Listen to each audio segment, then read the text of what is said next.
Lehenengo gauza egiten deuna da, bai klase garaian eta bai patio garaian behiatu abertze arazo dauden, eta hoi gure bileratan komentatu ite dugu. Eta behin komentatuta bilatze dugu irtenbide bat, eta hoi irtenbide bilatuta gero arazoi konpontzen saiatzea.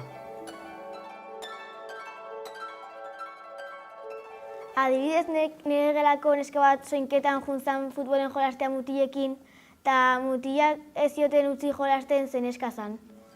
Orduan, hurrengo gunen nire gelan lantzeko gaioi jarri zuten bideo bat neskei eta mutilei separatuta, eta gero eztabaida egin zuten gaioi buruz, eta dena konpondu intzan.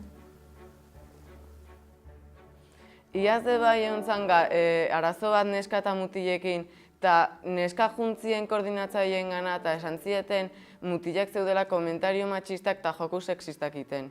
Horregatik, tutoritzan eta elkarbizitzetan bideo bat landu zuten ikaslek, eta bideo horren ondorioz egon zan eztabaida bat. Eztabaida horrekin mutilak kontuatu ziren behaien jarrera ezala egokia eta neskei mina ite ziotela. Eta gero jarraipena egin zioten hoi berriro ez gertatzeko.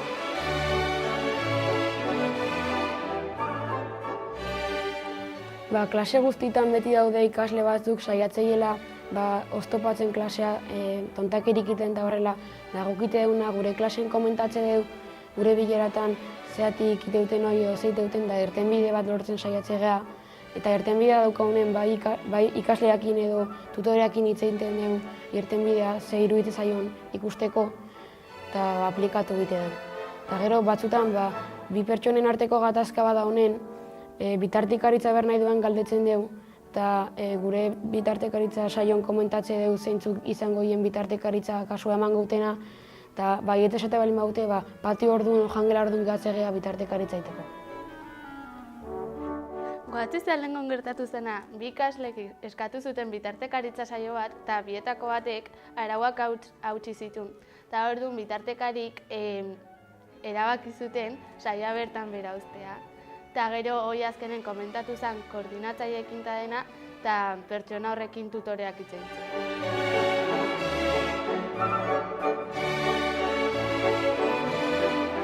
Ikasle berri bat etortzean gure eskola gukite deuna da, enbaixadore bat jartze zaio, 2 aste inguru edola, eta enbaixadore horrek ite jona da, eskolako leku guztik erakutsi, irakaslek presentatu, eta saiatzea lagun talde batekin taula jartzen, ez eoteko bakarrik taula.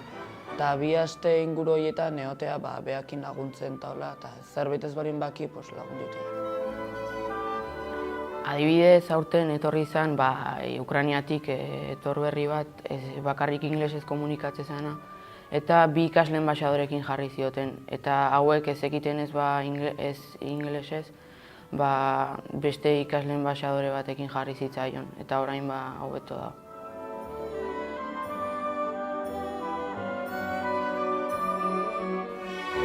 Arazo akademikoko baldin bauzkate edo antolakuntza arazo baldin bauzkate normalen jarraipen bat eukitzeue, eta izatea agendatan etxeko lanak apuntatzen lagundu, eta gurasok eskatze baue gurasoi esan dazkaten etxeko lanak.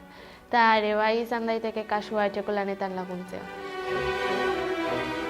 Adibidez nire gelan da pertsona laguntza behula antolakuntzan, eta zeuna da bere agenda kontrolatze du, eta etxeko lanak ondo balin behitu apuntatuta ados jartzen jo, eta bere gurasok bakite hori da lain behar duna.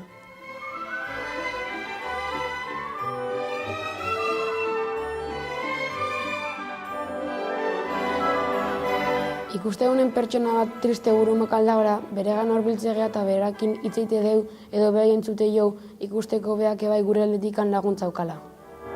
Adibidez, kurtso hasieran zeon neska bat bere kuadrillak baztertuta uste ziola, eta orduan oso triste zeon, beak nahi zuen nire kuadrillan, eta orduan patiotan taula gukineote zan, baina nire kuadrillako batek ez nahi neska hori gukineotea.